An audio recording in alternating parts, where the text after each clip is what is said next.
Gobble, gobble, mother. All right, welcome everybody to the Killjoy Jake podcast. Today we're talking a little bit about Scream 7 or the disaster that it has become, and I'm joined here with Jesse's Storytime Spectacular. What's up, man? How you doing?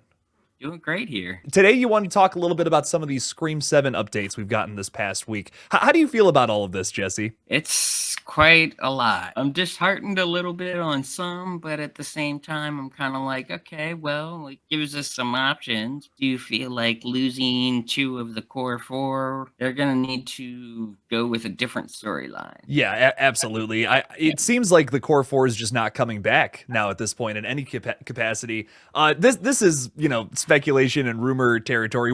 I'm about to step into some TMZ levels of reporting here, but we just got it reported recently from like someone who was looking at Mason Gooding's like Instagram page and like who they follow and stuff, and apparently Mason Gooding has unfollowed Spyglass Media, so makes me think there's something going on behind the scenes. People aren't super happy about Melissa Barrera's firing. But speaking of which, how do you feel about that? We're probably not getting another Core 4 movie. Melissa's out, Jen is out. What are your thoughts on all this? Pretty shocking to me. I mean, the Jenna Ortega thing, we sort of saw coming because she's so many projects going. If they did even get her for this movie, they would only have her for a couple days. She was kind of a gamble anyway. But then when Melissa Barrera was fired, we're like, okay, well, she was our main girl for these past two films. So I guess that's wrapped up for us. Scream 6 sort of left us, okay, I guess this is an ending. Yeah, I don't know how I feel about Scream 6 being the ending. I don't hate that. I don't hate Scream 6 being the end of the story for the Carpenter sisters. I think if you look at 5 and 6, it's almost like this, like the opposite storylines happen between them. The 5 is all about them reconnecting. 6 is about them like just letting go of each other and being like, okay, we're two individuals. I don't have to, Melissa doesn't have to smother Tara. I literally said Melissa. Sam doesn't have to smother Tara. I like that. I mean, that's a cool little duology right there in the Scream franchise. I just wish we could have gotten one more, I guess. Yeah, it would have been cool to see them even as supporting characters into this. At least have them there somewhere. It's okay to shoo them in, I guess, because they've already had this big arc. It would feel cheap to put Sydney just shoo in to another movie like that. And I was even saying before all of this came out, like they could have made a Sydney movie, like before all of this. It could have been Sydney Prescott in the focal point, showed something going on with her family. She gets a call from Ghostface. That could have been cool. I would have been down for that. That'd be great, yeah. Scream had a lot of options before this week, and now I feel like they're kind of just like they're out of options unless they can secure Neve Campbell, secure a bunch of other people. But they're already going to be turning away fans no matter what. Is how I see it. But with that being said, Spyglass is keen on potentially striking some sort of contract with, Neve Campbell, with Patrick Dempsey. Do you think that's in the cards right now, or do you think they're just not interested in that kind of deal? Moving forward, I feel like that's probably what they'd have to go for. I am a fan of Patrick Dempsey, so that'd be, a really fun choice to explore and kind of give more of his character in there. I feel like Spyglass would really need to up the ante on how much they're going to offer them, weave through all this drama too. I don't know, man. It'll be interesting to see whether they actually can secure them. Neve Campbell has never been one to back down from things that she believes in. I'm not sure how she's going to feel about all this. Because it kind of calls back to what happened with Scream 6, right? Like before this happened, Neve Campbell comes out and says, they didn't give me a good enough deal. I don't feel like I'm being paid what I'm worth for this movie. Sorry, I'm not doing it. It feels like it's once again one of these situations where the studio is trying to just screw over the actors, get some kind of cheaper thing happening.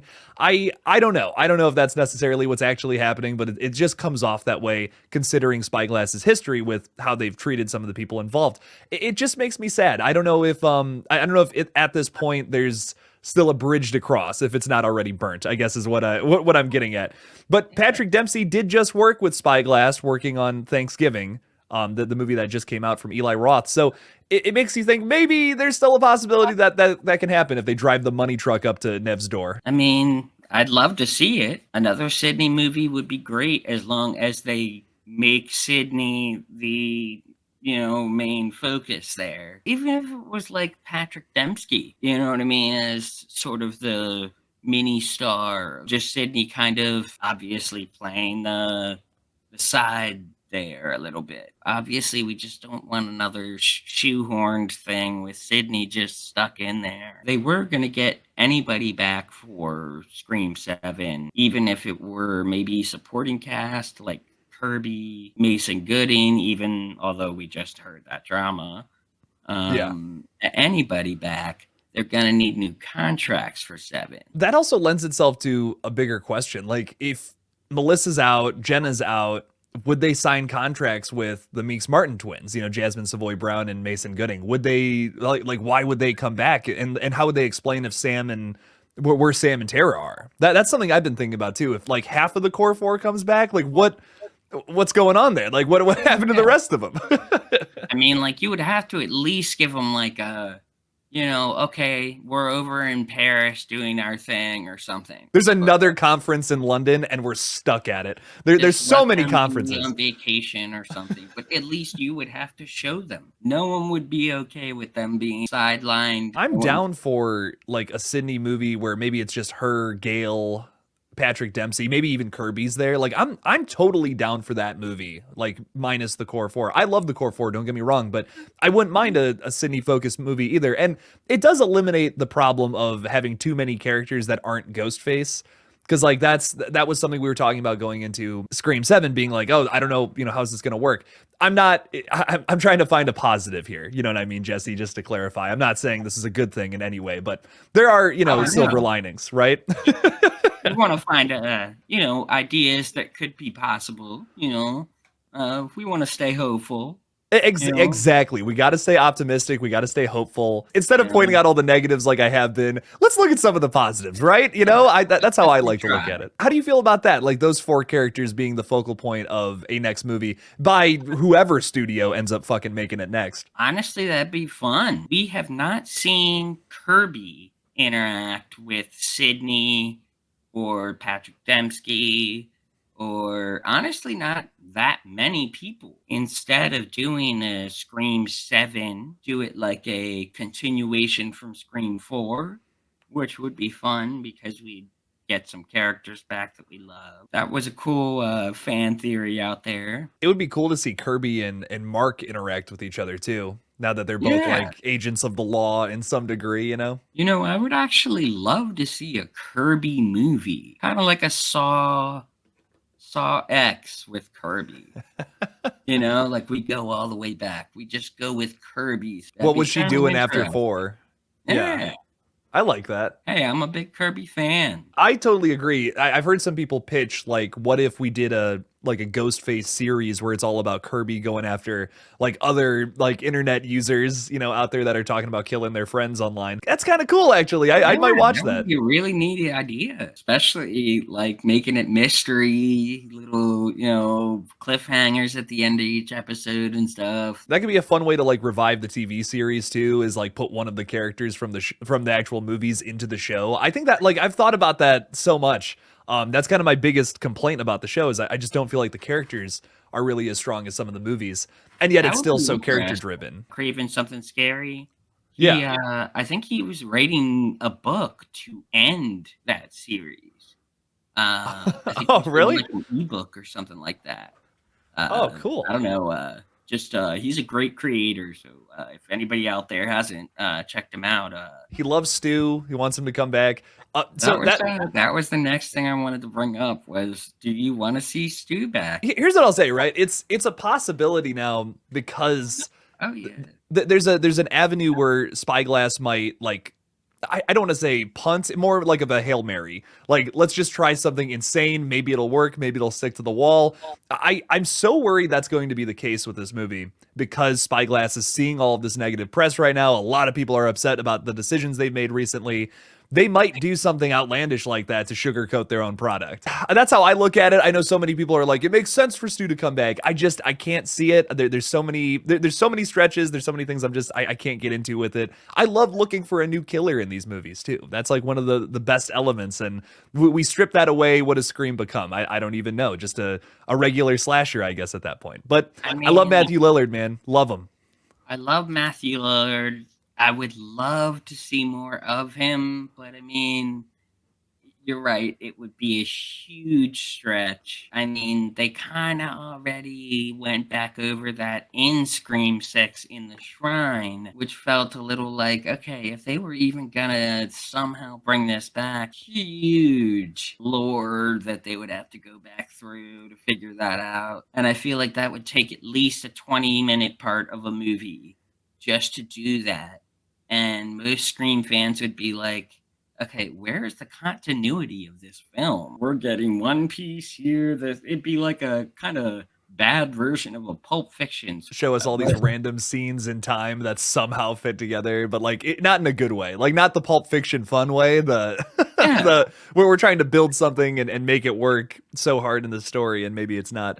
I totally see what you're saying, man. And I don't know, like I really love I've heard people pitch ideas like, what if Matthew Lillard came back as a professor? And I'm like, yes, like, oh my God, that would be awesome. I love Matthew Lillard. It's not because I don't want him in these movies. You know what I mean? Like, he's fantastic. Oh my God. I wish he was in all the Scream movies, if that was a possibility. They kept him, yeah, somehow in every Scream movie, even if they had him just sitting in jail, like, Sydney visits him. Like a Hannibal Lecter kind of thing. That would be so cool, man. Like, just neat little things like that would be fun. I'm not really on the Stu train there. I will admit, the one thing I do like of the idea is just the cult of Ghostface. Even if they didn't pull the full Stu train there, they could hype us and make us think we're getting a Stu train. And then we get this crazy cult of Ghostface thing, and then maybe that's like a cliffhanger and give us into 8. Well, then Christopher Landon can do 2 movies too. Like, he could have his duology. We have the Radio Silence one, we have the Christopher Landon one. I like that. I think that's cool. I think when you try to build a story over something that's just too much, like 3 movies seems to be too much for people nowadays. That's okay.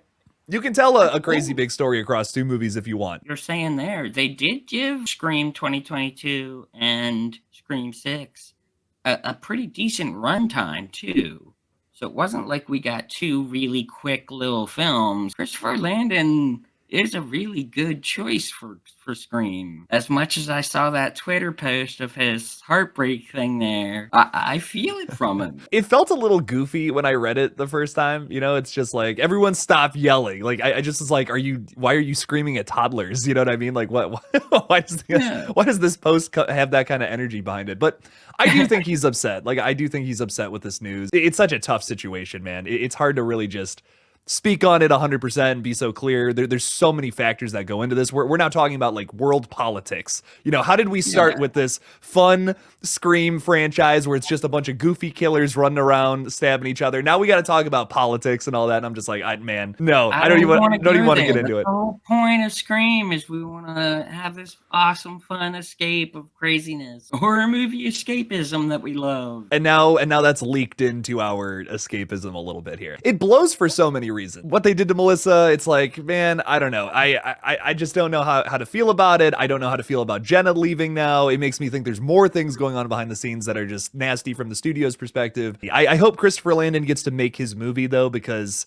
he clearly loves this franchise so much. Like, and I hope he's able to make what he wants to make without too much breath down his neck saying, do it this way from the studio, And I feel like he was going to be given that option. Like, when a lot of that was falling into place. And then now I guess we're kind of going back to the drawing board. We're starting from the ground up. And like my biggest worry, Jesse, that like I've been thinking about is like, what if they just take the same ideas from the original Scream 7 script and just apply it now to this new thing? Like, I don't think that's going to work. Like, when you retool an idea from the ground up, like that with restrictions, something isn't going to flow right. Something isn't going to be in the right place. You know, maybe there's a theme or something that they're commenting on that just doesn't make sense with the new story that they tell, but it did with the old story. I just think they should take a brand new script, like a brand new idea, throw everything out from the old one, even if it was good, kill your darlings. But what are your thoughts on this brand new retooled script from Guy and James? I agree with you there. Like, if they had a great idea for this, it was circled around certain characters and now they're not there. It won't always work if you just replace those characters somewhere. I think we both felt the same way about Sydney and Gail being kind of slapped into Scream 2022 at the end there. I mean, it was fun. No hate there. I enjoyed that film, but I would have liked to see a little bit more of them. And then we got 6, where it's like all we got was a little bit of Gale, and that was kind of like, what? I mean, the attack I liked and all, but I felt like there should have been more impact. Maybe Scream 7 is a Gale story. I could actually see people coming to the box office for Courtney Cox, just kind of seeing whatever they could salvage there and in hopes of positivity. I could see like her and Sydney like working together to solve just whoever the Ghostface killer is. That, I mean, that could be fun, man. That totally could work if they were to just have those 4 characters we were talking about earlier be like Yeah. the central focus. Like you could do so much more character work with Gail, with Sydney, with Mark Kincaid, with Kirby Reed, and it would be cool. It would be more balanced. I think even cutting it down to 2 people, you could do so much. Like if there was just a Sydney and Gail or Sydney and Mark movie, Sydney and Gail movie, whatever. Maybe it's just Gail and Gail and Kirby or Yeah, something that'd like be that. You know, fun. it would be really fun, and you could build upon these characters in new ways that we've never done before. Like you have to get creative with the writing. I think I watched Scream 6 again, and I just see Gail from Screams 1 and 2 that they're trying to go back to that energy, and I get it. I get why we want to go back to that energy because Gail was great in those 2 movies, but I think we gotta, the character is somewhere else now. Let's try to find something else with her. What is she doing post Dewey? How has that affected her life? I feel like we didn't get a whole lot of that in Scream 6, and we could have based And an entire movie around that, I think. I don't know, they should have given us more Gale interactions. Maybe like it would have been fun to see her in that ending shrine scene with everybody. That could have been a little bit more fun than just her attack. Maybe that phone call attack thing could have happened earlier in the movie. Hey, I love Courtney Cox. It would have been great to see her more. She's But one of my favorite Scream characters, man. Like yeah, oh I yeah. really love Gail. Especially that first punch scene and everything in Scream 1. I love that energy, that just back and forth on them. That And was great. she's so antagonistic to Sydney too. I mean, like she ends up being right, which is what's so like frustrating about her character, I think, in 1. But it's like, man, like she holds a lot of weight as a character, both in like in terms of being so entertaining because she's like that, but also because she has a point about everything that's going on and no one wants to listen to her because they just think she's the crazy TMZ style reporter. And I love it. I think it's really well written in those first 2 movies, and I do appreciate how far she's come as a character. She's gone through various different arcs now. I really, in Screams 4 and 5, I actually really like some of the stuff they do with her character. But I don't know. In 6, I just feel like they had this idea that Gail falls back on her, rests on her laurels or whatever. But I just don't feel like they really went through with the whole idea entirely. I wanted more. I think Kirby should have been taken out of that movie. It should have just focused on Gail in that role. As much as I love Kirby, though. I mean, I loved seeing her in that. I Don't get me mean, we wrong. both love Kirby, but we didn't get much over there. That pop up in the end there where she's just kind of attacked. You're kind of just like, okay, we could have seen that. I know they wanted to keep us on our toes about who things were, but I think it was pretty apparent at that point. I really do. I really love these movies, though, and it just makes me sad to see all this crazy shit happening. Do you feel that Spyglass should just give up the rights and give it to somebody else? Like, will it be better in another studio's hands at this point? I think they should hand it back to Radio Silence and let Radio Silence choose where to go. Like you said, definitely use a new script. the script was thrown around to different people, and then the idea just doesn't work anymore. Too many people throwing their own ideas into it. Yeah, it's just kind of a Yeah. mess. We, And we I don't mean, want we that. already had 4 big producers on this film. All we can do is really hope for the best here, I guess. It's a bit of a disaster, but I think there's a light at the end of this tunnel. I think at some point we will get a Scream 7. I kind of just hope it's from a different studio, and I hope Christopher Landon is able to direct it. I almost feel like it's a prophecy at this point for my man here to do something with Scream. He's talked about extensively how much he loves this franchise, how he's kind of been weirdly involved with it since the original two. I hope he's able to finally make his own film in this franchise. I think he deserves it. I really do. I love the Radio Silence movies, man, but I'm hyped to see what Christopher Landon brings to the table with some kind of new energy. An interesting little tidbit I'd like to see is bring Kevin Williamson back in with Christopher Landon. I would hope to see maybe them working together a little bit. It'd be wonderful to see them working together and given some creative control in this new script. I hope so, man. I think Kevin will, I would love Kevin Williamson's writing too. It would be cool if he wrote a whole new Scream script. I would so be into that. I don't know what other ideas that he's got. I mean, I love Screams 1, 2, and 4, the ones that he's written. They're great. They're some of the better ones in the franchise. 2 is really growing on me the more I think about it. I just watched that with my nephew this past week. That's awesome. Dude, I saw the drawing that your nephew gave you. That was so neat. I was like, dang, man, he's really good at that.